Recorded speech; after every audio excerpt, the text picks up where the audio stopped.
10. Our first hunt. It had been 4 days now, and we had completely run out of food, except for a couple of packets of biscuits that even the dogs won't eat. Very fussy, I thought. Must have gotten used to the good life. What was I supposed to do? I wondered as I munched on a stale biscuit. The dogs depended on me. They were all just regular dogs, used to being locked after and having someone feed them each day. They must have run from the cars too. I figured, uh, I figured, and being separated from the family just the same as I had been. We were all in the same mess together.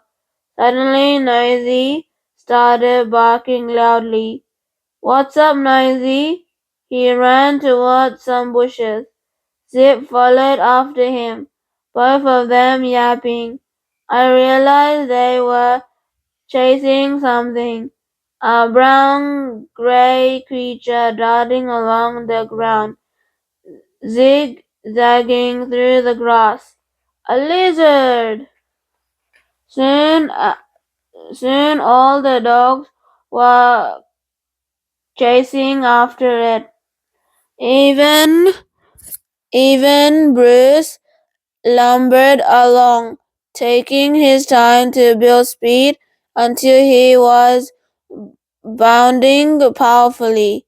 Speeding as always, Speed shrugged to the front of the pack and had very nearly caught the lizard when it suddenly darted up a tree. The poor sighted greyhound kept running at full pace and whacked his shoulder into the trunk. The lizard scuttled upwards to sit safely on a branch, looking down at the bunch of mad wolfing dogs. Why were they barking at the lizard? Maybe they want to eat it, I thought. Gross. Then again, any type of meat will probably do for a dog.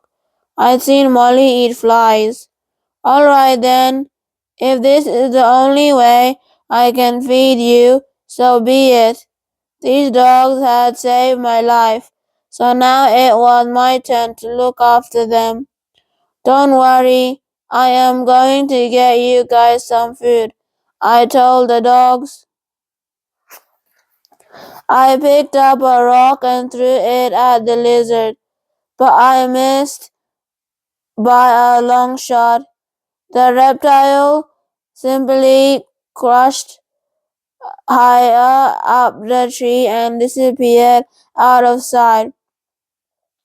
I remembered a book I once read about a girl who hunted with a bow and arrow. Suddenly, I also remembered that Dad had a compartment in the boot where he kept hunting gear. I rushed over to look, but found nothing. Nothing, that is, except for a sling. Slings are hard to use. Once when I was younger, Dad had given me a go, but I was no good at it. I needed to find another weapon. Okay, we are going to look through all these cards for something to hunt with. I spent a couple of hours searching every boot, every glove box, every trunk, cabin once more for something resembling a weapon, but I found nothing. Nothing whatsoever.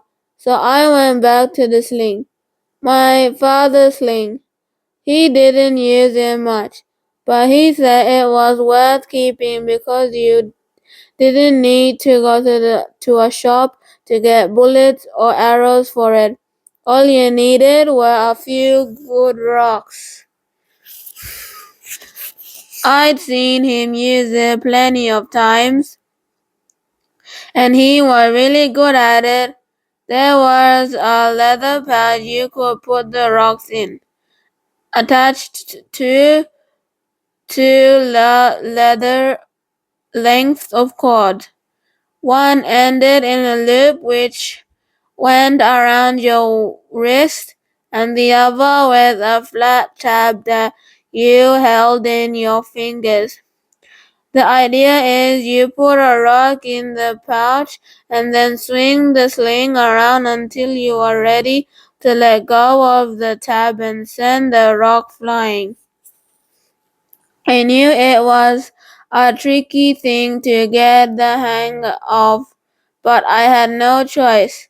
I picked a rock off the ground and placed it in the leather pouch.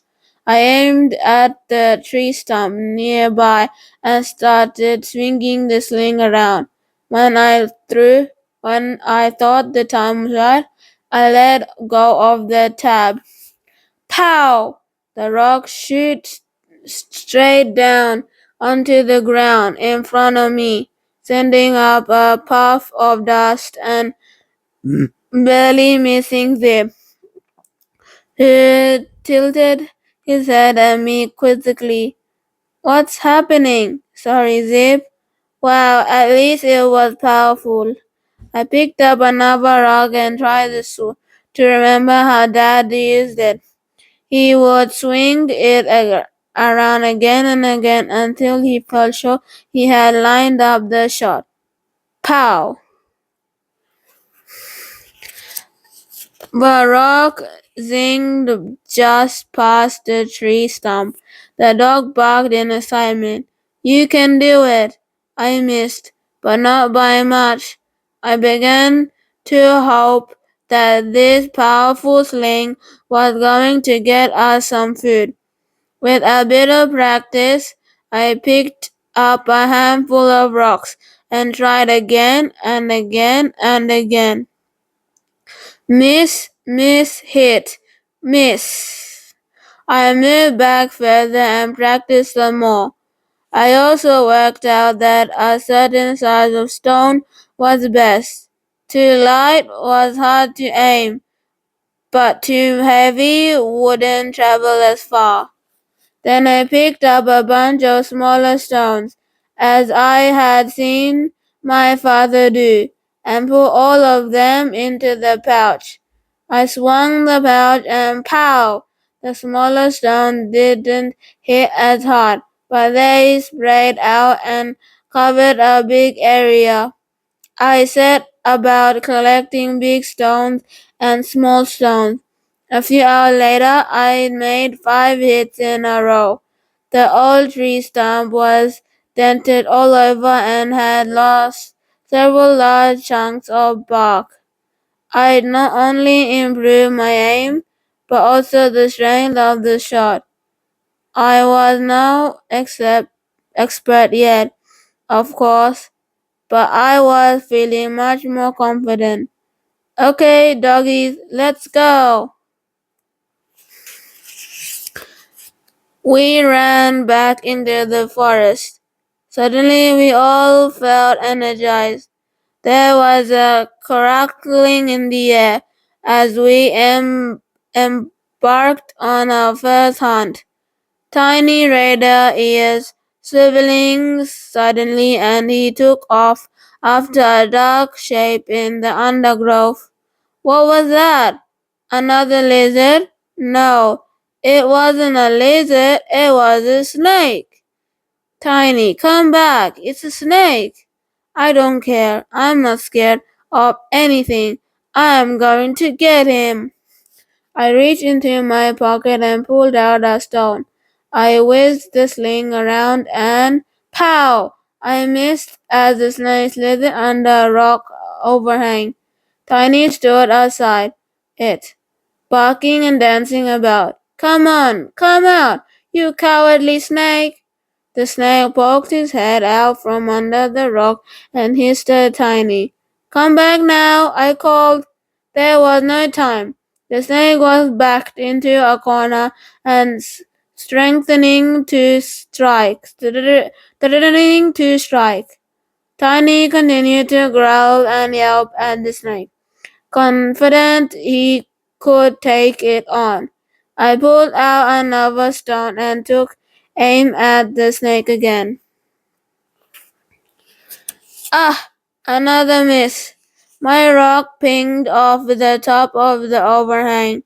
Now the other dogs were running towards the snake, getting all worked up, wagging their tails and not realizing the danger. Come back, all of you, I ordered, but it was no use. There are no vets out here if one of you gets bitten, you idiots.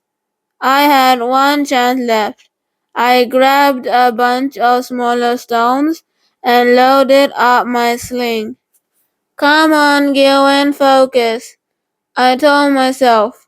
The snake reared its head, its fangs glistening with dropping venom. Just then, Tiny, perhaps beginning to realize he was out of his depth, stepping back, giving me an opening. I swung the sling around and around until I felt that the moment was right.